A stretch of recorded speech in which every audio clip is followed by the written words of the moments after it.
दोस्तों, जैसा कि ये बात मैंने अपनी कई सारी वीडियोस में बताई है कि क्लेम सेटल होने के बाद एनईएफटी के जरिए पीएफ का पैसा हमारे बैंक अकाउंट में आता है। और ये बात भी मैंने अपनी कई सारी वीडियोस में बताई है कि क्लेम सेटल होने के बाद पीएफ का पैसा शुक्रवार और शनिवार को हमारे बैंक अकाउंट में नहीं आता है, क्योंकि शुक्रवार और शनिवार को बैंक हॉलीडे होता है। ये दोनों बात मैंने अपनी कई सारी वीडियोस में बार बार बताई है। लेकिन यहाँ पर कुछ पीएफ मेंबर्स एक अलग सवाल करते हैं। उनका सवाल ये होता है कि जब एनईएफटी 24/7 काम करता है, यानी कि एनईएफटी के जरिए हम दिन के 24 घंटे और हफ्ते के 7 दिन पैसा ट्रांसफर कर सकते हैं, तो फिर क्लेम सेटल होने के बाद पीएफ का पैसा शनिवार और रविवार को आखिर क्यों नहीं आता है।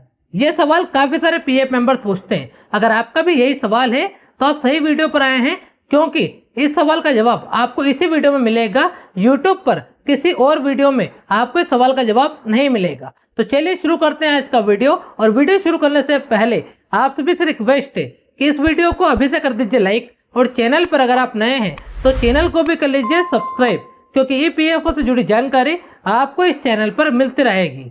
दोस्तों, ये बात सच है कि क्लेम सेटल होने के बाद एनईएफटी के जरिए पीएफ का पैसा हमारे बैंक अकाउंट में आता है। और ये बात भी सच है कि एनईएफटी के जरिए हम ऑनलाइन कभी भी पैसा ट्रांसफर कर सकते हैं, यानी कि एनईएफटी 24/7 काम करता है। लेकिन इसके बावजूद भी पीएफ का पैसा एनईएफटी के जरिए शनिवार और रविवार को नहीं आता है। यानी कि अगर आपका क्लेम शुक्रवार को सेटल हुआ है तो उसके बाद अगले 2 दिन यानी कि शनिवार और रविवार को पीएफ का पैसा आपके बैंक अकाउंट में नहीं आएगा।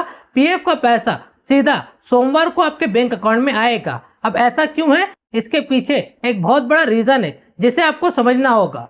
तो देखिए, जैसा कि मैंने आपको बताया कि हम एनईएफटी के जरिए घर बैठे 24/7 कभी भी ऑनलाइन पैसा ट्रांसफर कर सकते हैं। लेकिन मान लीजिए कि आपको किसी दूसरे व्यक्ति के बैंक अकाउंट में एनईएफटी के जरिए पैसा ट्रांसफर करना है, लेकिन वो एनईएफटी के जरिए पैसा ट्रांसफर आप खुद नहीं करेंगे, बल्कि आपको बैंक के द्वारा एनईएफटी के जरिए पैसा ट्रांसफर करवाना है। तो इसके लिए आपको बैंक के वर्किंग टाइम और बैंक के वर्किंग डे में ही जाकर आप एनईएफटी के जरिए किसी दूसरे व्यक्ति के बैंक अकाउंट में पैसा ट्रांसफर करवा सकते हैं। इसके लिए आपको जब बैंक चालू होगी तभी आपको बैंक में जाना होगा। और यही सबसे बड़ा रीजन है कि क्लेम सेटल होने के बाद पीएफ का पैसा शुक्रवार और शनिवार को नहीं आता है। इस बात को मैं आपको थोड़ा और डिटेल में समझाता हूँ। देखिए, होता यह है कि पीएफ ऑफिस में एक दिन में जितने भी पीएफ मेंबर्स के क्लेम सेटल होते हैं, उन सभी पीएफ मेंबर्स के बैंक डिटेल की एक शीट बनाई जाती है, एक एक्सेल शीट बनाई जाती है। और उसके बाद पीएफ ऑफिस में जितने भी रुपए के क्लेम सेटल हुए हैं उन टोटल अमाउंट का एक चेक बनाया जाता है।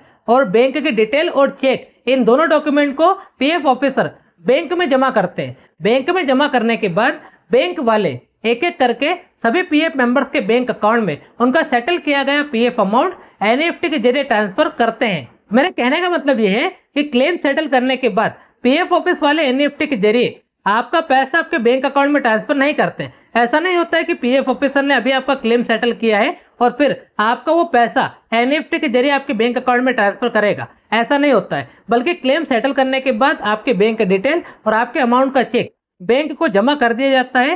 क्लेम सेटल करने के बाद पीएफ ऑफिस का काम खत्म हो जाता है। तो उसके बाद बैंक का काम स्टार्ट होता है। बैंक वाले आपके पीएफ अमाउंट को आपके बैंक अकाउंट में एनईएफटी के जरिए ट्रांसफर करते हैं। यानी कि क्लेम सेटल होने के बाद बैंक के द्वारा एनईएफटी के जरिए पैसा हमारे बैंक अकाउंट में क्रेडिट करवाया जाता है।